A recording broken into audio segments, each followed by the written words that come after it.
हरतालिका तीज का व्रत भाद्रपद मास के शुक्ल पक्ष की तृतीया को हस्त नक्षत्र के दिन होता है। इस दिन कुमारी और सौभाग्यवती स्त्रियां गौरी शंकर की पूजा करती हैं। विशेषकर उत्तर प्रदेश के पूर्वांचल और बिहार में मनाया जाने वाला यह त्यौहार करवा चौथ से भी कठिन माना जाता है, क्योंकि यहाँ करवा चौथ में चंद्र देखने के उपरांत व्रत संपन्न कर दिया जाता है। इस व्रत में पूरे दिन निर्जल व्रत किया जाता है और अगले दिन पूजन के पश्चात ही व्रत संपन्न होता है। इस व्रत से जुड़ी एक मान्यता ये है कि इस व्रत को करने वाली स्त्रियां पार्वती जी के समान ही सुखपूर्वक पति रमन करके शिवलोक को जाती हैं।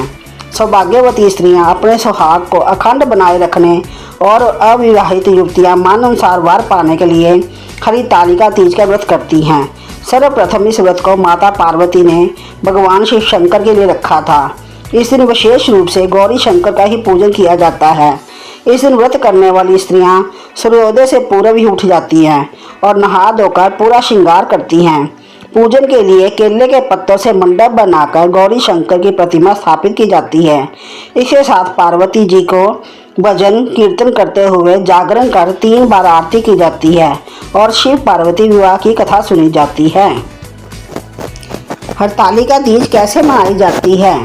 हरतालिका तीज के दिन सुबह जल्दी उठकर स्नान के बाद स्वच्छ कपड़े पहनें, फिर हाथ में जल लेकर व्रत करने का संकल्प करें।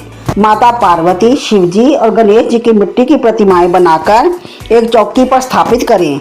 देवी पार्वती को वस्त्र, चुनरी और अन्य श्रृंगार के सामान से तैयार करें। फिर फूल, धूप, चंदन अर्पित करें। शिवजी को बांग, धतूरा और सफ़ेद फूल अर्पित करें। पूरा दिन निर्जला उपवास के बाद रात में भजन कीर्तन और फिर मुहूर्त पर पूजा करें। इस दिन स्त्रियां ओम नमः शिवाय का जाप भी कर सकती हैं और पार्वती माता का ओम उमाय नमः का जाप भी कर सकती हैं। हरतालिका तीज व्रत की कथा इस प्रकार है। एक बार भगवान शिव ने पार्वती जी को उनके पूरे जन्म का स्मरण कराने के उद्देश्य से इस व्रत के महात्म्य की कथा कही थी। श्री बोले शंकर बोले, हे गौरी, पर्वतराज हिमालय पर स्थित गंगा के तट पर तुमने अपनी बाल्यावस्था में 12 वर्षों तक अधोमुखी होकर घोर तप किया था। इतनी अवधि तुमने अन्न ना खाकर पेड़ों के सूखे पत्ते चबाकर व्यतीत किए। माघ की विकराल शीतलता में तुमने निरंतर जल में प्रवेश करके तप किया। वैशाख की जला देने वाली गर्मी में तुमने पंचाग्नि से शरीर को तपाया। श्रावण की मूसलाधार वर्षा में खुले आसमान के नीचे बिना अन्न जल ग्रहण किए समय व्यतीत किया। तुम्हारे पिता तुम्हारी कष्ट साध्य तपस्या को देखकर बड़े दुखी होते थे। उन्हें बड़ा क्लेश होता था। तब एक दिन तुम्हारी तपस्या तथा पिता के क्लेश को देखकर नारद जी तुम्हारे घर पधारे। तुम्हारे पिता ने हृदय से अतिथि सत्कार करके उनके आने का कारण पूछा। नारद जी ने कहा, गिरिराज, मैं भगवान विष्णु के भेजने पर यहाँ उपस्थित हुआ हूँ।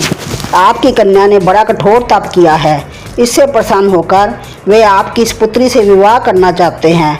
इस संदर्भ में आपकी राय जानना चाहता हूँ। नारद जी की बात सुनकर गिरिराज गदगद हो उठे। उनके तो जैसे सारे क्लेश ही दूर हो गए। प्रसन्नचित्त होकर बोले, श्रीमान, यदि स्वयं विष्णु मेरी कन्या का वरण करना चाहते हैं तो भला मुझे क्या आपत्ति हो सकती है? वह तो साक्षात ब्रह्म है। हे महर्षि, ये तो हर पिता की इच्छा होती है कि उसकी पुत्री सुख संपदा से युक्त पति के घर की लक्ष्मी बने। पिता की सार्थकता इसी में है कि पति के घर जाकर उसकी पुत्री पिता के घर से अधिक सुखी रहे। तुम्हारे पिता की स्वीकृति पाकर नारद जी विष्णु के पास गए और उनसे तुम्हारे विवाह के निश्चित होने का समाचार सुनाया। मगर इस विवाह संबंध की बात जब तुम्हारे कान में पड़ी तो तुम्हारे दुख का ठिकाना ना रहा। तुम्हारी एक सखी ने तुम्हारी इस मानसिक दशा को समझ लिया और उसने तुमसे इस दुख का कारण जानना चाहा। तब तुमने बताया, मैंने सच्चे हृदय से भगवान शिव शंकर का वरण किया है, किंतु मेरे पिता ने मेरा विवाह विष्णु जी से निश्चित कर दिया। मैं विचित्र धर्म संकट में हूँ। अब क्या करूँ? प्राण छोड़ देने के अतिरिक्त अब कोई उपाय भी शेष नहीं बचा है। तुम्हारी सखी बड़ी ही समझदार और सूझबूझ वाली थी। उसने कहा, सखी, प्राण त्यागने का इसमें कारण ही क्या है? संकट के मौके पर धैर्य से काम लेना चाहिए। नारी के जीवन की सार्थकता इसी में है कि पति रूप में हृदय से जिसे एक बार स्वीकार कर लिया, जीवन पर्यंत उसी से निर्वाह करे। सच्ची आस्था और एक निष्ठा के समक्ष तो ईश्वर को भी समर्पण करना पड़ता है। मैं तुम्हें घनघोर जंगल में ले चलती हूँ, जो साधना स्थली भी हो, और जहाँ तुम्हारे पिता तुम्हें खोज भी ना पाएं, वहाँ तुम साधना में लीन हो जाना। मुझे विश्वास है कि ईश्वर अवश्य ही तुम्हारी सहायता करेंगे। तुमने ऐसा ही किया। तुम्हारे पिता तुम्हें घर पर ना पाकर बड़े दुखी तथा चिंतित हुए। वे सोचने लगे कि तुम जाने कहाँ चली गई। मैं विष्णु जी से उनका विवाह करने का प्रण कर चुका हूँ। यदि भगवान विष्णु बारात लेकर आ गए और कन्या घर पर ना हुई तो बड़ा अपमान होगा। मैं तो कहीं मुँह दिखाने के योग्य भी नहीं रहूँगा। यही सब सोचकर गिरिराज ने जोर शोर से तुम्हारी खोज शुरू करवा दी। इधर तुम्हारी खोज होती रही और तुम अपनी सखी के साथ नदी के तट पर एक गुफा में मेरी आराधना में लीन थी। भाद्रपद शुक्ल तृतीया को हस्त नक्षत्र था। उस दिन तुमने रेत के शिवलिंग का निर्माण करके व्रत किया। रात भर मेरी स्तुति के गीत गाकर जागी। तुम्हारी इस कष्ट साध्य तपस्या के प्रभाव से मेरा आसन डोलने लगा। मेरी समाधि टूट गई। मैं तुरंत तुम्हारे समक्ष जा पहुंचा और तुम्हारी तपस्या से प्रसन्न होकर तुमसे वर मांगने के लिए कहा। तब अपनी तपस्या के फलस्वरूप मुझे अपने समक्ष पाकर तुमने कहा, मैं हृदय से आपको पति के रूप में वरण कर चुकी हूँ।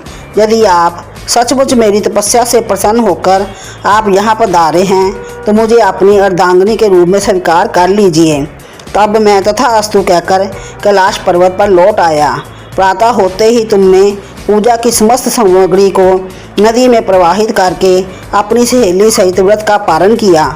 उसी समय अपने मित्र बंधु व दरबारियों सहित गिरिराज तुम्हें खोजते खोजते वहां आ पहुँचे और तुम्हारी इष्ट कष्ट साध्य तपस्या का कारण तथा उद्देश्य पूछा। उस समय तुम्हारी दशा को देखकर गिरिराज अत्यंत दुखी हुए और पीड़ा के कारण उनकी आंखों में आंसू उमड़ आए थे।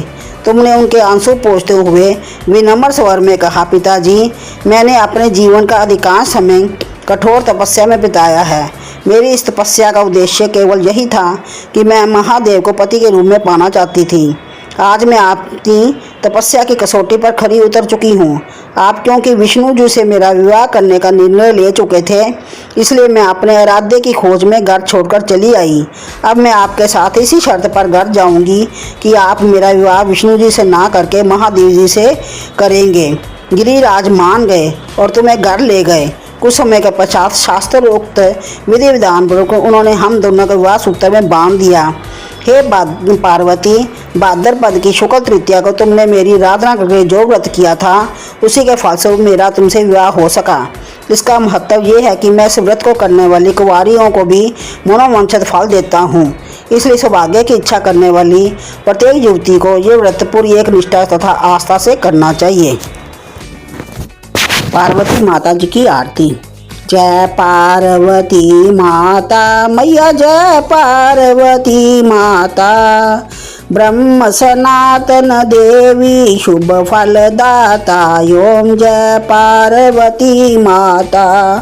हरिकुल पद्म विनाशिनी, जय सेवक त्राता। जग जीवन जगदम्बा, हरि घर गुण गाता। जय पार्वती माता। शिव को वाहन साज, कुंडल है साथा। देव वधू जय गावत नित्य करता था। जय पार्वती माता। सतयुगशील सुंदर नाम सती कहलाता। हिमाचल गर जनमी सखियन रंग राता। ओम जय पार्वती माता। शुंभन शुंभ विडार हिमाचल से आता। सहस भुजा तनुधारक चक्र लियो हाथा। ओम जय पार्वती माता। सृष्टि रूप तु ही जननी, शिव संग रंग राता, नंदी बिंगी बीन लाही सारा मद माता। ओम जय पार्वती माता। देवन अरज करत हम चित को लाता, गावत दे दे ताली मन में रंग राता। ओम जय पार्वती माता। श्री प्रताप आरती मैया जी की जो कोई गाता, सदा सुखी रहता सुख संपत्ति पाता। ओम जय पार्वती माता। ओम जय पार्वती माता। मैया जय पार्वती माता। ब्रह्म सनातन देवी शुभ फल कदा दाता। ओम जय पार्वती माता।